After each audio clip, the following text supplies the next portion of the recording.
This is Michelle McKenzie, and welcome to the WTF podcast, where we demystify entrepreneurship and the fog around funding. In the past couple of years, there's been a lot of talk about lack of equity in funding and how to make investing decisions that are more equitable. Fundr is addressing just that. Fundr is automating, diversifying, and democratizing seed funding between startups and investors. Keep listening to find out how. Lauren Washington is the co-founder and CEO of Fundr, a platform that uses data and AI to empower decision-making in seed investing. Prior to this, Lauren co-founded Black Women Talk Tech, the largest membership organization and only conference for Black women founders, and Keep Up, an automated social listing platform. Her companies have won multiple awards, including 43 North, the Advanced Imaging Society's Distinguished Leadership Award, and the Austin InnoFire Award. She has been featured in the New York Times, TechCrunch, Elle Inc., and Fortune, and listed as a top entrepreneur in Essence magazine. Before we get into the episode, quick question. How are you traveling to your next corporate or personal getaway? I just might have the answer for you. If you are seeking a high-quality private aviation firm that you can trust for your next business or personal trip, let the friendly and experienced team at Farrington Jets help you fly in style. Visit farringtonjets.com to start planning your trip today. Use the link in the show notes for special offers. Lauren, welcome to the WTF podcast. Thank you so much for having me. I'm so excited to be here and excited to talk. You're welcome. In this episode, we'll discuss how Fundr is using AI to eliminate bias, increase access, decrease the time to funding, and help even the playing field for investor to founder relationships. Lauren, tell me about your entrepreneurship journey before Fundr. Absolutely. And my journey before Fundr is so important because it led to the development of Fundr. And there's no way I would have gotten to this new business without everything I went through prior to this. I had a corporate career in branding and marketing. I was on the agency side right before I started my first company, Keep Up. And I was working, basically taking social media, listening and pulling out insights for large brands. So we would go on social media, look and say, oh, this is what everyone is really saying about the Tide brand. So not just in interviews, not just when you ask them, but this is the real conversation, the organic conversation that's happening. But that process was always very long, very expensive, very time consuming and inaccessible in my mind. And so that's where I started Keep Up. I ended up trying to automate that process so that businesses and even individuals can come in and pull out important events and pull out very personalized insights from that. We ended up winning the 43 North competition up in Buffalo 2 months after we launched on the App Store, which now later in my journey, I realize is a very unlikely scenario when it comes to funding and it comes to pitching. But at the time, that's really what launched me into my career. We won $250,000 through that. We moved to Buffalo to be in an incubator, and that really kicked off my entrepreneurial journey. From there, I realized that it was incredibly hard to fundraise. It was incredibly hard to do it as a Black woman.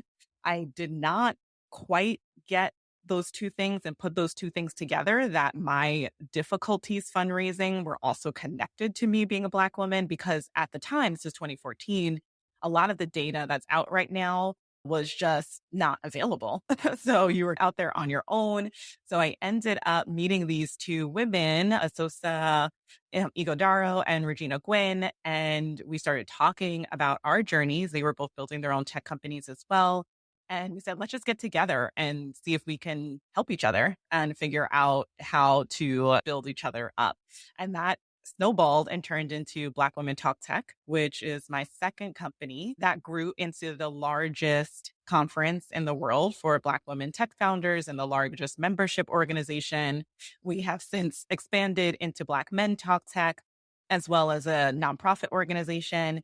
And then while I was there, just hearing the stories of literally thousands of Black women and how they were having these issues fundraising really led to the development of Fundr. It felt like there needs to be something that is here that is systemically making these changes, not just on an individual level, but how can we truly create technology or process or data in order to enact change and close this funding bias.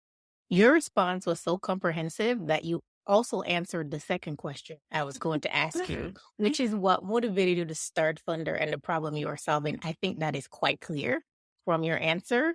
So, Funder's mission is to bring equal opportunity to investing so world changing people and ideas are not overlooked. What is the value of Funder to the funding ecosystem for underrepresented founders? How is it helping to reduce that gap that you mentioned, particularly as a Black woman in tech?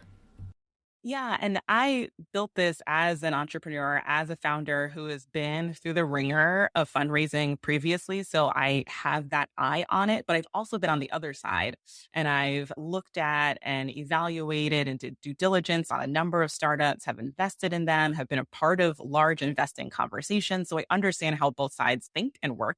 And so what we were trying to do really is create a platform that bridges that gap. And originally, when we launched Fundr, we were connecting individual angels to individual startups and creating these portfolios using AI. So we use AI to evaluate the companies, put them into a folio, and then investors can diversify their investment across all of them at the same time. What we've grown and evolved to is really a platform that takes that same technology but really integrates it into their workflow and their process. And so now we're able to scale not just to individual angels, but we work with VC firms, we work with accelerators, corporate venture, PE firms. They're all coming on our platform and pulling their companies through our process so that they can use the AI to firstly identify bias, to help remove some of that bias, and then make better decisions long term. So for the underrepresented founders, particularly for Black women or anyone who is coming up against this bias, what our platform is really doing is showcasing some of these insights that will help change the process for investors. We often talk to investors who are like, I know there's a problem. I just have no idea how to solve it. I don't know what in my process isn't working. I don't know where to find certain founders or why I'm evaluating them in different ways. And our platform is literally showing them what those things are and how to make those changes. Let's talk about the numbers a little bit. How many investors are using this platform, and what are the insights that have emerged so far?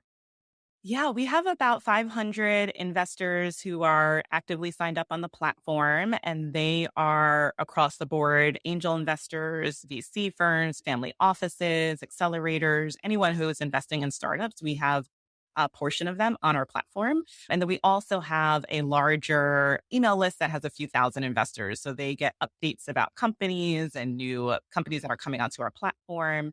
Some of the insights that we found are really interesting around the matching process and the ability to truly create alpha within this industry. For example, we look at all different types of data. So we're looking at gender and race and immigrant status and economic status and all these different areas because investors have preferences in those areas. And then we're also using that in some ways to remove those bias pieces, right? If you put that you're a Black woman, we're putting that into the algorithm and offsetting some of the historical bias you may have encountered in terms of building up your business. But what we have found is that we're able to actually connect investors and startups that probably would never have found each other before. So, for example, we have a lot of investors who invest solely in immigrant founders and they're looking for immigrant founders, but how often is that something that you lead with in a conversation, right? That you're an immigrant or you're first generation. It's not something that you put in your pitch deck. And so to be able to find those and make those connections is really important. And we've been able to do that. So we can show here are these incredible people that you may have passed over, you may not have seen. And we're able to really make those super deep connections that wouldn't have happened previously. What's the deal flow volume like in terms of connection between those seeking funding and those looking to fund? Yeah, so we're still fairly new. We just did our pilot last year and we have about 20 companies that we have funded on the platform. There's around 1,000 who have signed up and we're going through them, making sure that the deals make sense for the types of investors that we have on the platform, that they're ready to fundraise and slowly introducing them.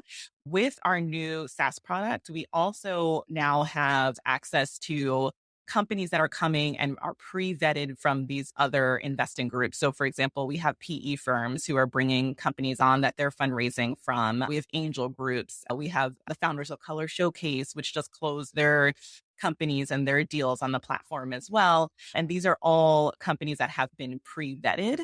And now they're coming to the platform to essentially open these incredible opportunities up to other investors and increase the amount of funding that comes to them. Let's rally back to the insight. Are the insights that you're pulling out mainly shared with the users and subscribers to the platform, or is there a process for sharing those insights more broadly to help the ecosystem along?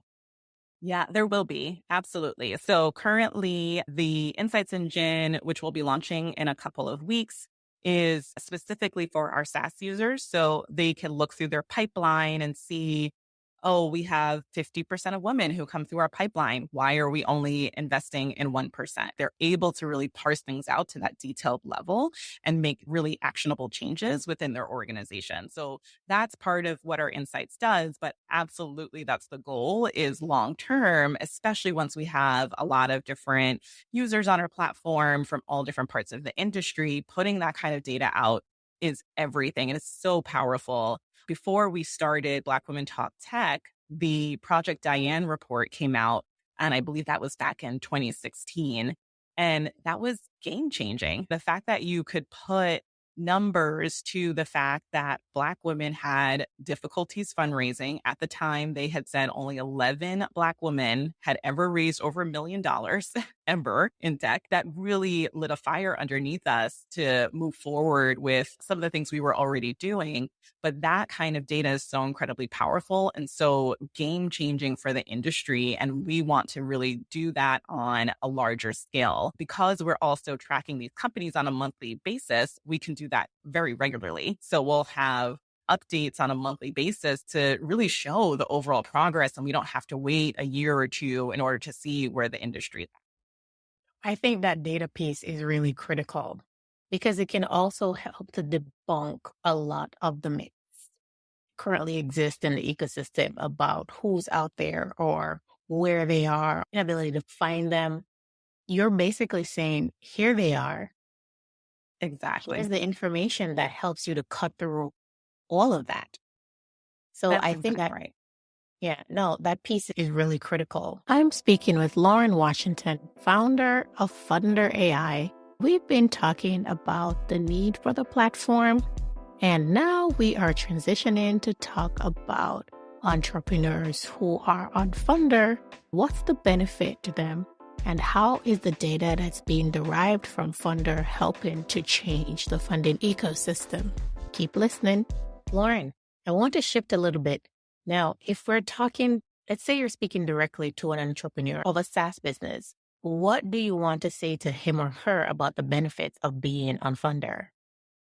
The benefits of being on Fundr are a few different things. Firstly, you are getting this unbiased evaluation and review of your company. We intentionally are looking at your company from the quantitative standpoint instead of looking qualitatively. What does the founder look like and how charming are they? And do they remind me of myself, which is a lot of things that investors unconsciously think through.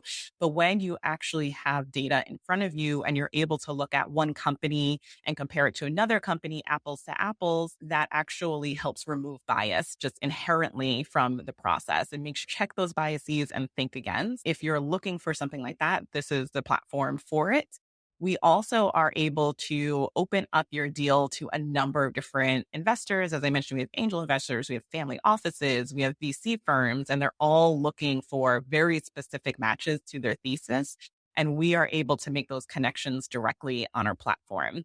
And then the third piece I would say is that data point. So being able to come in, take your evaluation. In the next couple of weeks, we'll also be launching the ability for startups to get insights as well. And so they'll be able to see, how does my MRR compare to another company's MRR that's raising the same amount as me? Or what do their valuations look like in the space? Or what are some of the pieces within my company that I need to strengthen? Is my team an area of weakness that I need to grow? And you can do that on a monthly basis. So those are all the reasons to come and join the platform. We're truly trying to empower not only investors, but founders as well, and create more transparency in this space so that we can start removing some of these biases and not leaning on some of the pattern matching that we've had previously. I think the founder insights piece is really critical as well, because oftentimes founders are not clear about what they are doing wrong. If anything, sometimes it's just having that insight about how they are stacking up to other potential investees that investors are looking at, so that they can use that information to improve. Because you don't know what you don't know. And if you're not getting that right feedback and that right insight, then it's difficult for you to improve and move to the next stage. So I think that piece is really critical. And It's so I true. think, is there a way to, if you're not on the platform, to push that information out into the ecosystem as well? Absolutely. And we really want to. Like you said, the founder piece is crucial for a number of reasons. It's really important for founders to understand where they're at. And as a founder, like you said, I often am just flying blind in terms of my fundraise. I ask my other founder friends, but it's a small sample set of their experiences and how do I actually compare. But when you take that information as well and share that with investors, then they can actually pull out their own biases as well. If I can look and see that I actually didn't invest in this company that had the same stats as another company that I invested in, what was my reasoning there? Astia Angels put out a really interesting report, I believe a year or two ago, where they did that kind of research internally and they realized that except for race, they were not investing in certain companies. That was the only thing that was different. So they realized that they had a bias against Black women and they changed their entire process and realized that they had all of these incredible Black women founders that they were unconsciously biased to.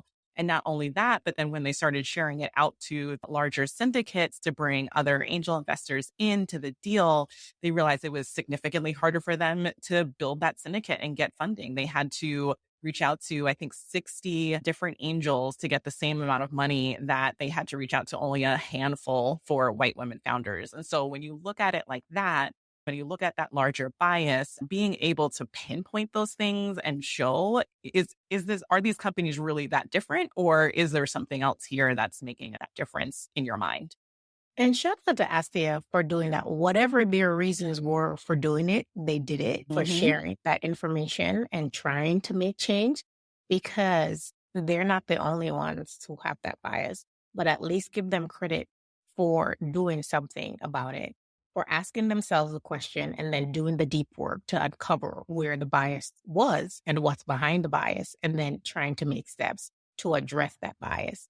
And I think what you're doing with Fundr and the insights that are being generated will help move a lot of other investors, so that they can at least have a roadmap of how to go about doing this. So now they have access to some information. So you can't say, now I don't even know where to start. Go to Fundr. That's exactly it. And Astia had to have the insight, they had to have the motivation, the resources, the time to do this. And it wasn't necessarily in their best interest to take all that time to do it. And so when you think about that and apply it to all these other groups, they understand there's bias, they understand that there's a problem and a gap here. But to think about it from that standpoint, there are barriers to making those changes. And what we're trying to do is lower those barriers, not give people the fact that there's no excuses anymore. Like we have a platform here where you can easily upload your information. We can point these things out for you. You can get updates on a regular basis.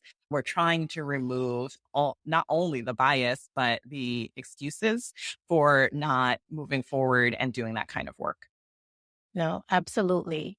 So you help bridge that gap, that funding gap between founders and investors. What's been your fundraising journey for Fundr? It's been hard. I don't think that I am exempt from the bias or from the lack of access or like we were talking about the comparisons. So, for example, a couple of years ago, I remember talking to three different investing groups that told us we were too early, we were pre-product, we were post-product, we were post-revenue. And I found out that they had invested in another company that raised $5 million that was pre-product for founders had never been in the space before, had never been founders. And that company has gone on to raise probably $20 million. And it's a very similar company in the same space. Right. And so when you look at those, you can't help but realize that there is real bias here and it's brought into every single deal. I feel lucky for a couple of reasons on my fundraising journey. One is that I've done it before, so I was somewhat prepared for this coming in. And then also, I have a reputation now within the industry, so I can get meetings that I wasn't able to get previously. That hasn't really changed the fact that my fundraising journey has been significantly harder and significantly longer than my counterparts. It doesn't also help that we had a market downturn last year. And that downturn unfortunately affected Black founders a lot more than any other founders. There's now data that TechCrunch came out with. They had a couple of incredible articles where they said the funding for Black founders went down to 0.43% in Q3. And I believe it was around 0.79 in Q4. And that's significantly lower than what we've been seeing in the last couple of years. So whenever there's some kind of downturn, people are less risky. And unfortunately, underrepresented founders are seen as risky. And so we are the ones who Exactly. suffer the most. It's been tough, but still out here and understanding that if this is something I want to do, it's something that I have to face and work my way around. And it has incredible value in moving the ecosystem along and addressing these deep seated issues of bias that have existed in the ecosystem for so long, and removing some of the excuses for actually addressing those biases. Exactly. I just remind myself whenever I come up against something that's frustrating that this is why you're doing it. It's a complete reminder for me to keep going and keep pushing forward and making those changes within the industry. Lauren, what advice do you have for founders about fundraising at the seed stage? I would say the seed stage, really making sure that you're keeping your energy because it can be a lot. And at that stage, you're in a interesting place where you don't probably have a huge team to help you where you can focus fully on fundraising. And so you're juggling a couple of different things at the same time. And it's not like you can stop your business while you're fundraising. They still want to see that growth. They still want to see movement. And actually, that's a pretty critical part of the fundraising process to keep that momentum going. And so making sure that you're taking care of yourself while doing that and you're prepared for the lack of sleep and the potential emotional toll it can take and making sure that you're balancing things right going in is really important regardless of the outcome of the fundraise. I've seen people get completely burnt out by it and then they don't have the energy to keep going firstly when they may be close to closing or they don't have the energy after they close to really start pushing the company forward. It's being aware of that. Your physical, your mental, your emotional health is all really important. That's great advice. Any particular advice for Black female founders? I would say that becomes even more important for Black female founders. And the one thing I usually say is just buckle up and get ready for a longer ride. What you are hearing from your counterparts is most likely not going to be your journey. Things are changing for sure. Definitely seeing a lot more women who are raising millions of dollars. And I think that's incredible. And I'm so happy that we're seeing that shift. But we're still not equal. And we still have to go do a lot more to get a lot less. We still take a lot longer to fundraise. I know people have taken years to fundraise their seed round. And so when you come in understanding that, I think it changes things. It's not fair, of course, and it's not easy, but at least you know that it's not you and that you have to now create a different plan to approach how you're going to build your company long term. I think that's great advice. What is your plan for getting more information out there about Fundr? Because I think that Yeah. what you're working on is Yeah. incredibly helpful and potentially impactful for the ecosystem. Our plan is really what you were saying previously and diving deep into the data and creating insights. That's what I love. I'm actually a researcher at heart. I love looking at data. I love using that in order to move opinions and change processes and change systems. And I think it's probably one of the most powerful things you can have. And so as we're starting to build this data out, really becoming a thought leader in the space and having our data be top notch and a place where people come in order to get those insights is truly how we're going to continue growing. Before we wrap up, tell the listeners where they can learn more about Fundr, where they can find you on socials, all that. Absolutely. So you can find us at our website.